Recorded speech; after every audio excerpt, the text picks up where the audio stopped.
Hi friends, welcome back to my YouTube channel. ಇವತ್ತು ಸ್ಪೆಷಲ್ಲಾಗಿ ಮೆಂತ್ಯ ಬಾತನ್ನ ಮಾಡಿ ತೋರಿಸ್ತಾ ಇದ್ದೀನಿ. ಇದು ಮದುವೆ ಮನೆ ಶೈಲಿಯಲ್ಲಿ ಮತ್ತು ಫಂಕ್ಷನ್ಗಳಲ್ಲಿ ಮಾಡೋ ರೀತಿಯಲ್ಲಿ ತೋರಿಸ್ತಾ ಇದ್ದೀನಿ ಹೇಗೆ ಮಾಡೋದು ಅಂತ. ಅದಕ್ಕೇನು ಇಂಗ್ರೀಡಿಯೆಂಟ್ಸ್ ಬೇಕು ಅಂತ ನೋಡೋಣ ಬನ್ನಿ. ಪುದೀನ ಸ್ವಲ್ಪ ಒಂದು ಹಿಡಿಗಿಂತ ಸ್ವಲ್ಪ ಕಡಿಮೆ ತೊಗೊಂಡಿದ್ದೀನಿ.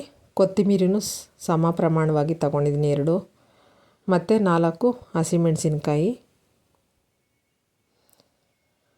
ಕಾಯಿ ತುರಿ 2 ಟೀ ಸ್ಪೂನು, ಮತ್ತು ಶುಂಠಿ ಬೆಳ್ಳುಳ್ಳಿ 1 ತೊಗೊಂಡಿದ್ದೀನಿ. ಶುಂಠಿ 1 ಇಂಚ್ಗಿಂತ ಸ್ವಲ್ಪ ಜಾಸ್ತಿ ತೊಗೊಂಡಿದ್ದೀನಿ. ಇವೆಲ್ಲವನ್ನು ಮಿಕ್ಸಿಗೆ ಹಾಕ್ಕೊಂಡು ನುಣ್ಣಗೆ ರುಬ್ಕೋಬೇಕು. ನೋಡಿ, ಕಾಯಿ ತುರಿ ಮತ್ತು ಹಸಿಮೆಣಸಿನ್ಕಾಯಿ, ಕೊತ್ತಂಬರಿ, ಪುದೀನ ಇಷ್ಟನ್ನ ಹಾಕ್ಕೋಬೇಕು. ನುಣ್ಣಗೆ ಪೇಸ್ಟ್ ಮಾಡ್ಕೊಂಡಿದ್ದೀನಿ ನೋಡಿ. ಈಗ ಒಗ್ಗರಣೆಗೆ ಏನು ಇಂಗ್ರೀಡಿಯೆಂಟ್ಸ್ ಬೇಕು ಅಂತ ನೋಡೋಣ ಬನ್ನಿ. ಒಣಗಿರೋ ಬಟಾಣಿನ ನೈಟಲ್ಲಿ ನೆನೆಸಿಟ್ಕೊಂಡಿದ್ದೆ ನಾನು. ನಿಮ್ಮ ಹತ್ರ ಹಸಿ ಬಟಾಣಿ ಇದ್ದರೆ ಅದನ್ನೇ ಹಾಕ್ಕೋಬೋದು ನೋಡಿ. ಓವರ್ ನೈಟು ನೆನೆಸಿಟ್ಕೊಂಡಿದ್ದೀನಿ. ಮತ್ತು 1 ಕಟ್ಟು ಸೊಪ್ಪನ್ನ ಚಿಕ್ಕ ಕಟ್ಟಲ್ಲಿ 1 ಕಟ್ಟು ಪೂರ್ತಿ ತೊಗೊಂಡಿದ್ದೀನಿ. ಅದನ್ನು ಕಟ್ ಮಾಡಿ ಇಟ್ಕೊಂಡಿದ್ದೀನಿ. ಅಕ್ಕಿ ತೊಗೊಂಡಿದ್ದೀನಿ 1 ಗ್ಲಾಸು. ಇದೇ ಗ್ಲಾಸಲ್ಲೇ 1 ಗ್ಲಾಸ್ ತೊಗೊಂಡಿದ್ದೀನಿ. ನಂತರ ರುಚಿಗೆ ತಕ್ಕಷ್ಟು ಉಪ್ಪು, ಪಲಾವ್ ಸ್ಪೈಸಸ್ ಎಲ್ಲ ತೊಗೊಂಡಿದ್ದೀನಿ.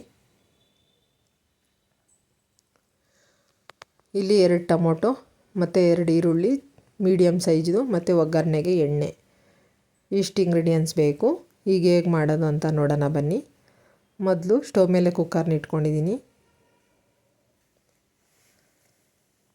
3 ಟೀ ಸ್ಪೂನು ಎಣ್ಣೆ ಹಾಕ್ಕೊತಾ ಇದ್ದೀನಿ ನೋಡಿ. ಈಗ ಎಣ್ಣೆ ಕಾದಿದೆ. ಪಲಾವ್ ಸ್ಪೈಸಸ್ನ ಹಾಕ್ಕೊತಾ ಇದ್ದೀನಿ. ನಂತರ ಈರುಳ್ಳಿನ ಚೆನ್ನಾಗಿ ಫ್ರೈ ಮಾಡ್ಕೋಬೇಕು. ನಮ್ಮ ಚಾನಲ್ನ ಇನ್ನೂ ಯಾರು ಸಬ್ಸ್ಕ್ರೈಬ್ ಮಾಡದೆ ನೋಡ್ತಾ ಇದ್ದೀರಾ, ಪ್ಲೀಸ್ ಸಬ್ಸ್ಕ್ರೈಬ್ ಮಾಡ್ಕೊಂಡು ನೋಡಿ, ಸಪೋರ್ಟ್ ಮಾಡಿ. ಪಕ್ಕದಲ್ಲೇ ಬರೋವಂತಹ ಬೆಲ್ ಐಕಾನನ್ನು ಕ್ಲಿಕ್ ಮಾಡಿ. ನಾವು ವಿಡಿಯೋ ಹಾಕಿದ ತಕ್ಷಣ ನಿಮಗೆ ನೋಟಿಫಿಕೇಷನ್ ಬರುತ್ತೆ. ನಮ್ಮ ವಿಡಿಯೋಗಳನ್ನು ನೀವು ಮೊದಲೇ ವೀಕ್ಷಣೆ ಮಾಡ್ಬೋದು. ಈಗ ಈರುಳ್ಳಿ ಬ್ರೌನ್ ಕಲರ್ ಆಗಿ ಫ್ರೈ ಆಗಿದೆ. ಈಗ ಟೊಮೊಟೊ ಹಾಕ್ಕೊತಾ ಇದ್ದೀನಿ. ನಂತರ ನೆನೆಸಿರುವಂತಹ ಬಟಾಣಿನ ಹಾಕ್ಕೊತಾ ಇದ್ದೀನಿ ನೋಡಿ. ಏನು ಇಂಗ್ರೀಡಿಯೆಂಟ್ಸ್ ಹಾಕಿದ್ದೀನಿ ಅಂತ ಡಿಸ್ಕ್ರಿಪ್ಷನ್ ಬಾಕ್ಸಲ್ಲಿ ಎಷ್ಟು ಮೆಜರ್ಮೆಂಟು ಅಂತ ಕೂಡ ಹಾಕಿರ್ತೀನಿ, ಚೆಕ್ ಮಾಡ್ಕೊಳ್ಳಿ. ಈಗ ನೋಡಿ, ಮೆಂತ್ಯ ಸೊಪ್ಪನ್ನು ಕಟ್ ಮಾಡಿ ಇಟ್ಕೊಂಡಿದ್ನಲ್ಲ ಅದನ್ನು ಹಾಕ್ಕೊತಾ ಇದ್ದೀನಿ. ನೀವು ಜನ ಜಾಸ್ತಿ ಇದ್ದರೆ ಸ್ವಲ್ಪ ಎಲ್ಲ ಕ್ವಾಂಟಿಟಿನೂ ಜಾಸ್ತಿ ತೊಗೊಳ್ಳಿ ಇಂಗ್ರೀಡಿಯೆಂಟ್ಸು.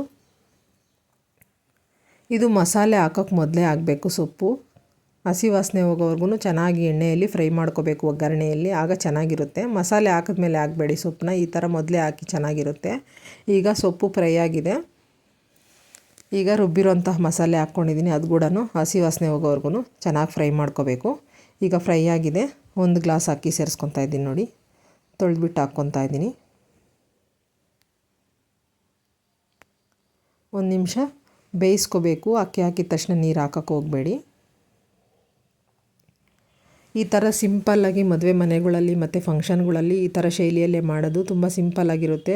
ಹೆವಿ ಮಸಾಲೆ ಇರೋದಿಲ್ಲ, ಅಷ್ಟು ಸಿಂಪಲ್ಲಾಗಿ ಮಾಡ್ತಾರೆ. ಈಗ ನೋಡಿ, 1 ನಿಮಿಷ ಫ್ರೈ ಆಗಿದೆ ಅಕ್ಕಿ. ಈಗ 2 ಗ್ಲಾಸ್ ನೀರು ಹಾಕ್ಕೊತಾ ಇದ್ದೀನಿ. 2 ಗ್ಲಾಸ್ ನೀರು ಹಾಕ್ಕೊಂಡು ರುಚಿಗೆ ತಕ್ಕಷ್ಟು ಉಪ್ಪು ಹಾಕ್ಕೊತಾ ಇದ್ದೀನಿ.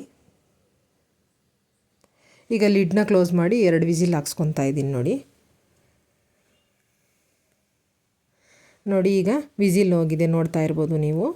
ಮೆಂತ್ಯ ಬಾತ್ ಅಥವಾ ಮೆಂತ್ಯ ಪಲಾವ್ ರೆಡಿಯಾಗಿದೆ. ರೈತದೊಂದಿಗೆ ತಿನ್ಬೋದು, ಮತ್ತು ಚಟ್ನಿ ಜೊತೆಗಾದರೂ ತಿನ್ಬೋದು. ಅಷ್ಟು ಚೆನ್ನಾಗಿರುತ್ತೆ ಇದು. ನೀವು ಕೂಡ ಟ್ರೈ ಮಾಡಿ. ಹೇಗೆ ಬಂತು ಅಂತ ನನಗೆ ಕಮೆಂಟಲ್ಲಿ ತಿಳಿಸಿ. ನಮ್ಮ ರೆಸಿಪಿಗಳು ಇಷ್ಟ ಆದರೆ ಲೈಕ್ ಮಾಡಿ, ಶೇರ್ ಮಾಡಿ, ಸಬ್ಸ್ಕ್ರೈಬ್ ಮಾಡ್ಕೊಂಡು ನೋಡಿ. Thank you.